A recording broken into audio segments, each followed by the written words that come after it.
Hi AYP homies, and thank you for joining me here again. Today I wanted to talk to you about something that's near and dear to my heart, protests, and really how to stay safe at a protest. Give you a little background on myself. I've been going to protests now for 13 or 14 years. I've been engaging in acts of civil disobedience for more than 20 years. Now, protests are meant to be a form of nonviolent civil disobedience, and just got to throw this out there from the get-go. I cannot condone anyone who goes to a protest looking for a fight. That is not the point of a protest. Do not go to a protest to fight people. You're just going to wreck it for everybody else, and you're going to ruin any chance of a positive message getting out. So do not do that.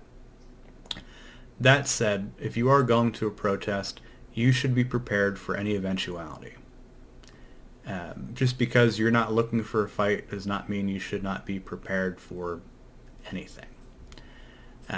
Now, the way that a protest is successful, by and large, is bodies. The more bodies, the more likelihood that the media picks up the protest, the more likely you're going to have success in getting your message out. So more people, higher likelihood of getting your message. Now that is a generalization, and there have certainly been plenty of cases where people have led very successful demonstrations either by themselves or with just a small group of people. Most famous example would probably be the Buddhist monk who lit himself on fire in protest of the Vietnam War. There's also a woman by the name of Cindy Sheehan who led a very successful protest back in 2005 outside of George W. Bush's ranch. Coincided with his vacation at the ranch, and she protested there for it was either 4 or 5 weeks after her son was killed in the Iraq War. Now you could argue that it was the up to 1,500 people that showed up, and that included singers and actors and members of Congress, civil rights leaders. Food Not Bombs catered it, I believe, every day. But she's the one that had the idea. She's the one that wanted to get her message out. So she really deserves the credit.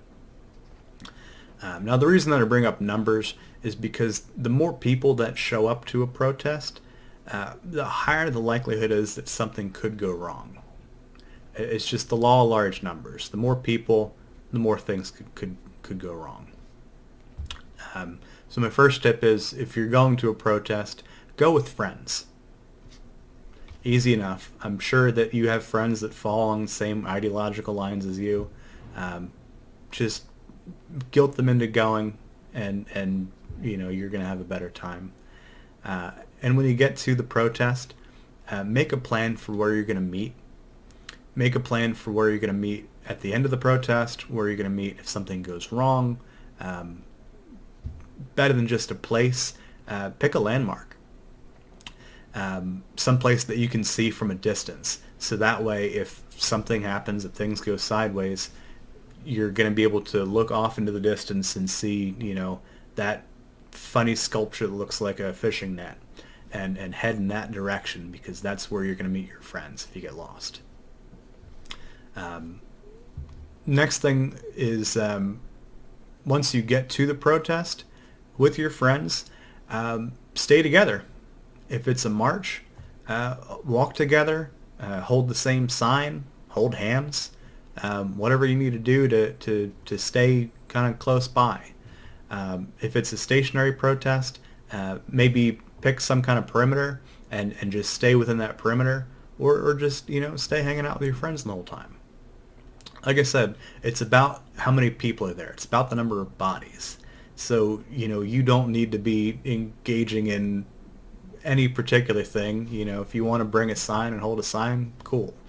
If, you want to do some chants, great. Go ahead and do that. But if you just want to kind of hang out and, talk to your friends about the weather, it's fine too. You're just there to be a body in a crowd. That's the point. Next thing, one of the most important things, if not the most important thing, bring water. Lots of water. More water than you could possibly need. You're going to need it for a few things, and it's always important to bring extra water because you just never know. Bring salty snacks as well, hydration packs that you can add to the water because dehydration happens very quickly, and once you are dehydrated at a march or at a protest, you could very easily find yourself in a situation where you're unconscious, soaked in your own urine. That's what heat stroke is. That's what it looks like. You pass out and pee yourself. So avoid that. Bring water, bring salty snacks, stay hydrated. Next thing is bring powdered milk. This is part of the reason why you're bringing the extra water is for your powdered milk. If something happens and they start hitting you with capsaicin balls, pepper balls, tear gas canisters, spraying you with bear spray, anything like that. Take the powdered milk, pour it into the water, and then flush your eyes out with it. It's one of the best things you can do to get that capsaicin out of your eyes, to reduce the inflammation and swelling and all sorts of problems. On that subject, you might want to invest in a respirator. You can pick one up from a home improvement store in the paint department. This is the one that I use. It's a 3M product. I believe I paid $25 or $30 for it. Buy extra filters, replace the filters between protests. And you can use it for other stuff as well, but this is what I use for protests. If you can't afford something like that, get a keffiyeh or just any kind of scarf that you can fold into multiple layers and cover your nose and mouth with it. Flush it with water and cover your nose and mouth. It's going to act as a barrier, and it's going to prevent more stuff from getting in. You can also wrap your whole head in it, and just keep your nose and mouth covered without having to hold it up to your face. Same vein, good pair of goggles. Something that seal around the outside without too much ventilation holes. There's more ventilation holes, more gaps, and more places for capsaicin to get in. And then you will know it because your eyes will start to sting immediately.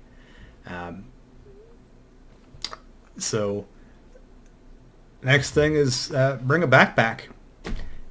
This is my backpack. This is a backpack that I take with me most everywhere, but especially at protests.